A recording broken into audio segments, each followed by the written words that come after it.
તો મિત્રો આરએમસી એટલે કે રાજકોટ મ્યુનિસિપલ કોર્પોરેશન તરફથી અલગ અલગ 9 સર્વરમાં ભરતી બહાર પાડવામાં આવેલી છે, જેમાં જુનિયર ક્લાર્ક સહિત અલગ અલગ પોસ્ટ છે। તો આ ભરતીમાં ઓનલાઈન અરજી ફોર્મ જાતે કેવી રીતે ભરી શકાય તેના વિશે આજના વિડીયોમાં ચર્ચા કરીશું। તો વિડીયોની શરૂઆત કરીએ તે પહેલા વિડીયો ગમે તો લાઈક અને શેર કરી દેજો, ચેનલમાં નવા હોય તો ચેનલને સબસ્ક્રાઇબ કરી દેજો। તો ચાલો મિત્રો વિડીયોની શરૂઆત કરીએ।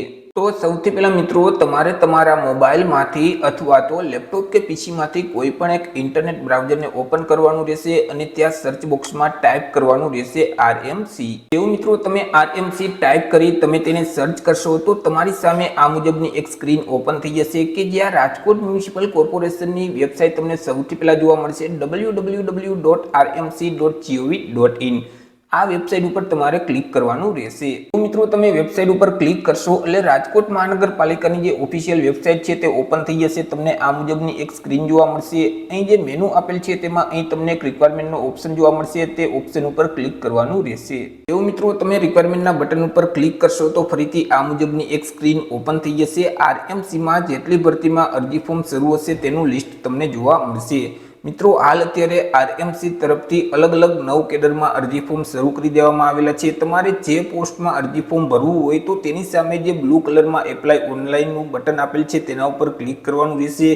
જો આ ભરતીની પીડીએફ ફાઇલ તમારે ડાઉનલોડ કરવી હોય તો સાઇડમાં જે ડાઉનલોડનો ઓપ્શન આપેલો છે તેના ઉપર ક્લિક કરશો તો પીડીએફ ફાઇલ ડાઉનલોડ થઈ જશે।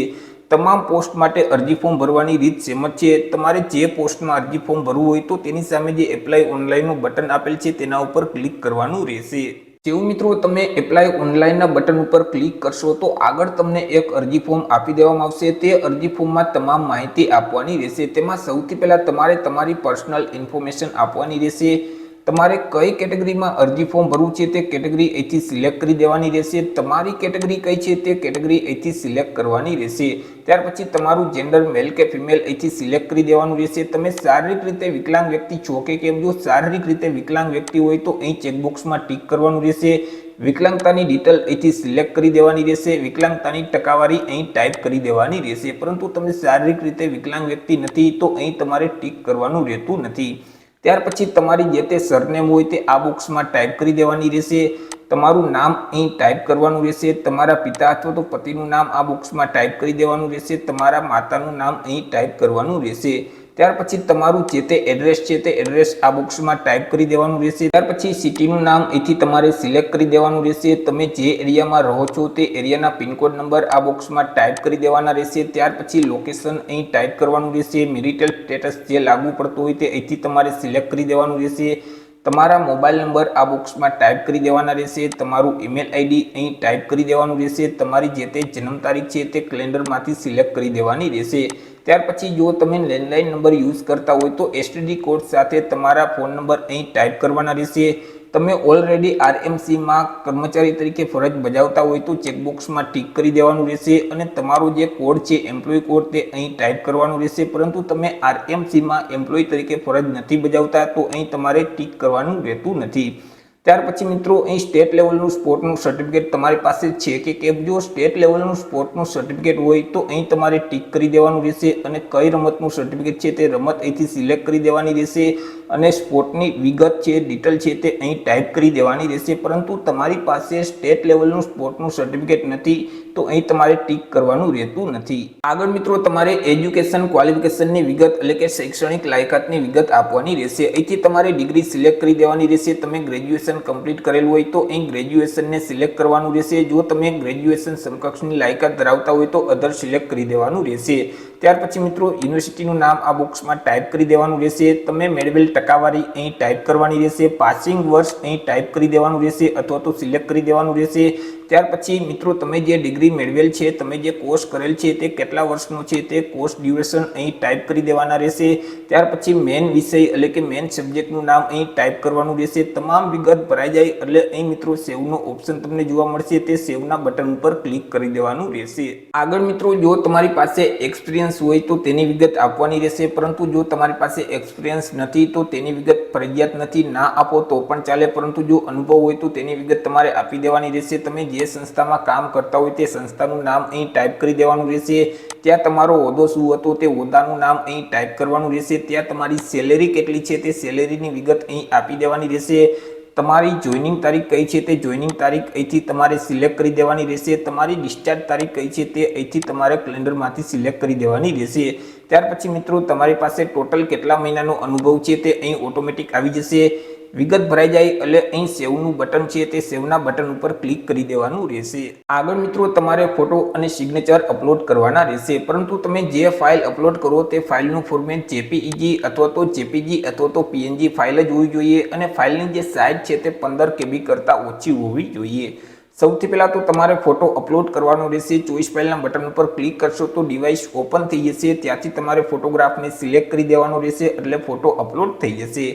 આગળ અહીં તમારે સિગ્નેચર અપલોડ કરવાની રહેશે। ચોઈસ ફાઇલના બટન ઉપર ક્લિક કરશો તો ડિવાઇસ ઓપન થઈ જશે કે જ્યાં તમે સ્કેન કરેલી સિગ્નેચર રાખેલ છે તેને સિલેક્ટ કરી લેશો એટલે અહીં સિગ્નેચર અપલોડ થઈ જશે।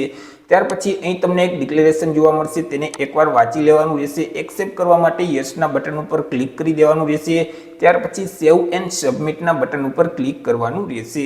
જેવું મિત્રો તમે સેવ એન્ડ સબમિટના બટન ઉપર ક્લિક કરશો તો તમારી અરજી ફાઇનલી સબમિટ થઈ જશે। તમને એક અરજી નંબર આપી દેવામાં આવશે, તે અરજી નંબર તમારે સાચવી રાખવાનો રહેશે।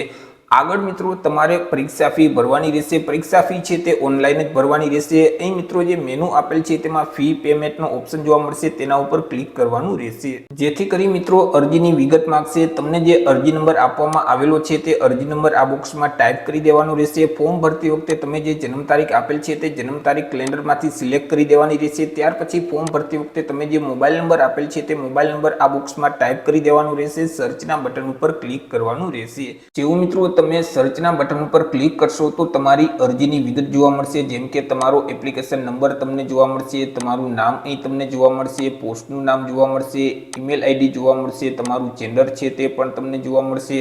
ત્યાર પછી તમારે કેટલા રૂપિયા પે કરવાના રહેશે તે રકમ રૂપિયા પણ અહીં તમને જોવા મળશે। મિત્રો અહીં જે પે નાવનો ઓપ્શન જોવા મળે છે તે પે નાવના બટન ઉપર ક્લિક કરવાનું રહેશે, જેથી કરી મિત્રો ફરીથી આ મુજબની એક સ્ક્રીન ઓપન થઈ જશે। અહીંથી મિત્રો તમારે મેથડ સિલેક્ટ કરી દેવાની રહેશે કે તમે કોના માધ્યમથી પેમેન્ટ કરવા માંગો છો। નેટ બેન્કિંગ છે, ક્રેડિટ કાર્ડ, ડેબિટ કાર્ડ છે, QR કોડ છે, વોલેટ છે કે યુપીઆઈ છે, તમે જેના માધ્યમ વડે પેમેન્ટ કરવા માંગતા હોય તે સિલેક્ટ કરી દેવાનું રહેશે। ત્યાર પછી બેંકની વિગત અથવા તો ક્રેડિટ કાર્ડ કે ડેબિટ કાર્ડની વિગત તમારે આપી દેવાની રહેશે। ત્યાર પછી મિત્રો મેક પેમેન્ટનો ઓપ્શન તમને જોવા મળશે, તેના ઉપર ક્લિક કરવાનું રહેશે, જેથી કરી તમે જે બેંકની વિગત આપેલ છે તેની સાથે જે મોબાઈલ નંબર લિંક છે તેમાં એક ઓટીપી આવશે। તે ઓટીપીના બોક્સમાં ટાઈપ કરી અને સબમિટના બટન ઉપર ક્લિક કરશો તો અહીં તમારી જે પરીક્ષા ફી છે તે ઓનલાઈન ભરાઈ જશે। પરીક્ષા ફી ભરાઈ ગયા પછી મિત્રો તમે જો તમારા ફોર્મની પ્રિન્ટ કાઢવા માંગતા હોય તો અહીં જે મેનુ આપેલ છે તેમાં પ્રિન્ટ એપ્લિકેશનનો ઓપ્શન જોવા મળશે, તેના ઉપર તમારે ક્લિક કરવાનું રહેશે। જેવું મિત્રો પ્રિન્ટ એપ્લિકેશનના બટન ઉપર ક્લિક કરશો તો ફરીથી તમારી અરજીની વિગત માંગશે, જેમ કે અરજી નંબર છે તે આ બોક્સમાં ટાઈપ કરી દેવાનો રહેશે, તમારી જન્મ તારીખ કેલેન્ડરમાંથી સિલેક્ટ કરી દેવાની રહેશે, મોબાઈલ નંબર ટાઈપ કરી દેવાનો રહેશે। ત્યાર પછી પ્રિન્ટ એપ્લિકેશનના બટન ઉપર ક્લિક કરશો તો તમે જે અરજી ફોર્મ ભરેલ છે તેની પ્રિન્ટ નીકળી જશે। તો આવી રીતે મિત્રો આરએમસી એટલે કે રાજકોટ મહાનગરપાલિકા તરફથી અલગ અલગ સર્વરમાં જે ભરતી બહાર પાડવામાં આવેલી છે તો તેમાં તમે જાતે જ અરજી ફોર્મ ભરી શકો છો। જો તમારે ઘર બેઠા ઓનલાઈન અરજી ફોર્મ ભરવું હોય તો અમારો જે વોટ્સએપ નંબર છે 9106616546, આ નંબર પર તમે વોટ્સએપ પર મેસેજ કરશો કે અમારે આરએમસીમાં અરજી ફોર્મ ભરવું છે તો તમને ઘર બેઠા જ નજીવી ફી સાથે ઓનલાઈન અરજી ફોર્મ ભરી દેવામાં આવશે। તો આશા રાખું છું વિડીયો પસંદ પડ્યો હશે। વિડીયો પસંદ પડ્યો તો લાઇક અને શેર કરી દેજો। ચેનલમાં નવા હોય તો ચેનલને સબસ્ક્રાઇબ કરી દેજો। ફરી મળીશું એક નવા ટોપિક સાથે એક નવા જ વિડીયોમાં। ત્યાર સુધી જય હિન્દ, વંદે માતરમ।